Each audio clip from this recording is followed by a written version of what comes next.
Hey everyone, in this video we'll cover the basics of using VS Code on macOS. If you still need to download and install VS Code, please do so now. Just go to code.visualstudio.com/download. Once we have VS Code downloaded, we'll need to know how to open it. You should have a VS Code icon in your Applications folder. For quick access, I recommend adding the VS Code icon to the dock. VS Code is primarily a plain text editor, and we use it to edit plain text files such as HTML and CSS files. We can open individual files in VS Code, but it's more common to open the folder containing the files you want to edit. Let's create a sample folder on our desktop to see how this works. So click on the desktop, select New Folder, and call it VS Code-Demo. Now, to open this folder in VS Code, we need to click the Open Folder button that appears on the Welcome page when opening VS Code. Then, we navigate to the folder we'd like to open and click Open. Now, if that welcome page wasn't present, you can also open folders using the File menu in the menu bar at the top of the application. By opening a folder here, we've created a workspace. We can view the files and folders inside the current workspace in VS Code's built-in File Explorer. We can see our VS Code Demo folder open in VS Code, but it's currently empty. Let's try making a new file and editing it. Click this button to make a new file and call it index.html. Now that the file has appeared in the editor window, let's make some changes. VS Code has an abbreviation feature that makes writing HTML faster and easier.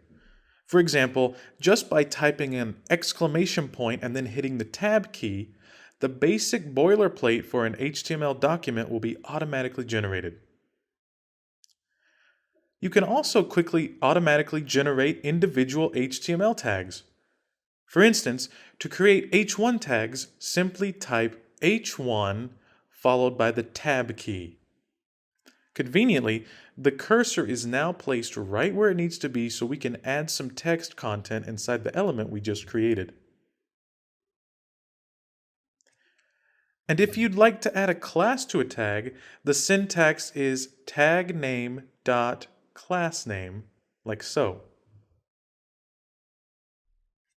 This is a much easier and less error-prone way of doing things versus writing each HTML tag by hand. Now that we've made some changes to our file, let me draw your attention to this small white circle next to the file's name up in the tab. This circle indicates that there are unsaved changes in our file. You may be accustomed to programs automatically saving your progress, but this is not the default behavior in VS Code. So when we've made some changes, we'll need to save them. The easiest way to do this is with the keyboard shortcut Command+S for save.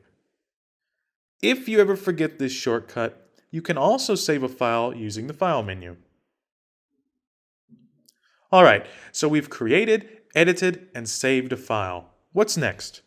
Well, typically our projects will have more than one file. So let's create another file and call it style.css. Note how it appears as a tab in the editor space. These tabs more or less work like browser tabs work. You can move through tabs by clicking them or using the shortcut Ctrl+Tab. It's often preferable to be able to view and edit multiple files at the same time. You can do this by dragging one of the files you want to work with to the right or bottom of the editor window. Now we can see our HTML structure and write our CSS simultaneously. This is a huge benefit when writing HTML and CSS since the two files are so strongly connected.